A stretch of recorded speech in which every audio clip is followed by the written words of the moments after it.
I'm Kevin Kersten, Wisconsin Province Jesuit.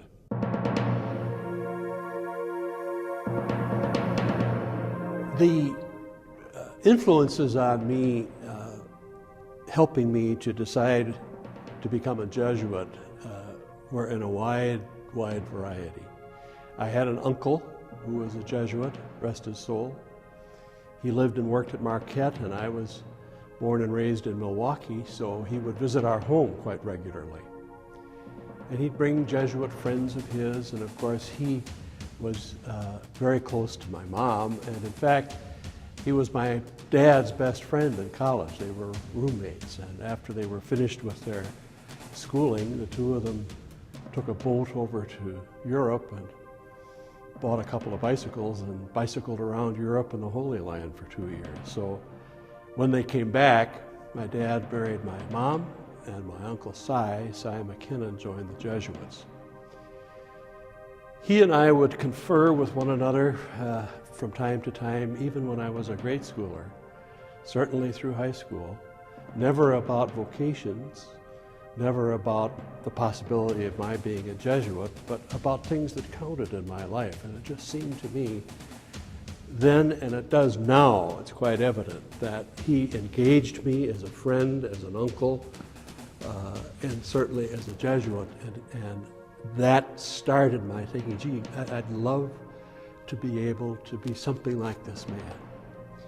The second thing that influenced me was the high school that I went to, Marquette High School in Milwaukee. There I had the chance to do several things that had an influence on me. I joined a sodality, which was a kind of which was a group that met every week, a group of kids along with one other Jesuit to talk about holy things, about ethical things, about our faith, about justice, about serving others, a whole panoply of things that we talked about. And I was always very interested in the way the priest who was our leader, who brought us together, treated us with such kindness and with such enthusiasm. And also in that same group, I can remember having conversations with others who were in the party, and we began to talk among ourselves about being a Jesuit as a possibility for our future. And then, of course, there were young Jesuits at Marquette High, so-called scholastics, not yet ordained, but they were there for 2 or 3 years at a time before studying theology leading to ordination. And they were wonderful companions, like older brothers almost to us, kidding us and pushing us and pulling us, and with their tongue-in-cheek punishing us, but by and large giving us a witness of their conviction that what they were doing with their lives was not only fun and enjoyable, but it was a great and wonderful experience for them. Then I can't discount my 3 older brothers, my older sister, and especially my mother and dad. They never suggested that I should become a religious or a priest, but it was a common subject at home for all of us kids with mother and dad. What do we want to do? What do we want to be? And when any of us would bring up the question of the possibility of becoming a priest or religious, in my case a Jesuit, they would listen and give us feedback. So by the time I graduated from high school, I was in the position of saying not so much, what will I do, as saying to myself, why not? Why not? And that was kind of my motivation when I entered the Jesuit order. Of course, as time went on, year after year after year, I began to have a more refined sense that I was in the right place, doing the right thing.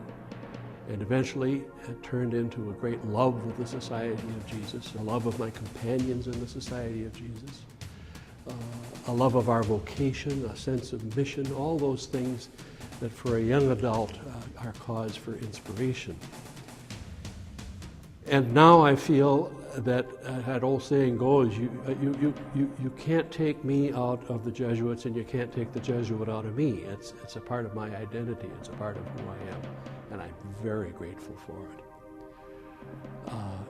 Being a Jesuit has enabled me to do a lot of teaching, to doing all the studying I wanted. I have a master's degree in television production and aesthetics and a doctorate in international communication, and of course a very thorough, deep education in philosophy and in theology.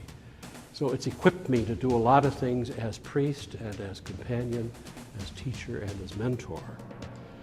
The greatest blessing I think I've had during the time I entered the Society, since I entered the Society of Jesus, is pretty clear to me.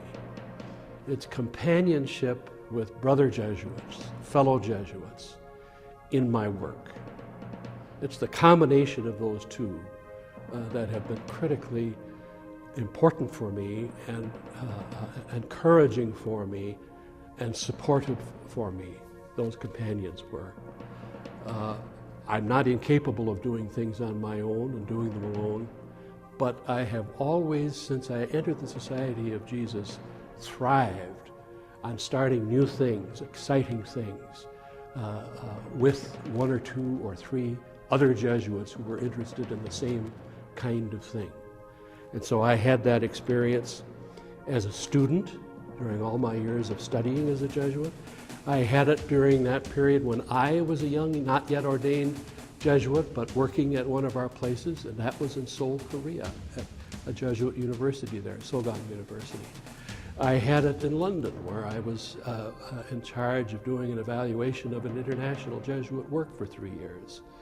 I had it once again in Korea, where I lived and worked for 15 years, and at Boston College, where I lived and worked for 15 years, always working with brother Jesuits, and now, ever more, as a Jesuit, working with men and women at Creighton University and at Boston College as well, who are not Jesuits, but who have caught the spirit of St. Ignatius, who lights the fire, ultimately, for anything that is Jesuit in me.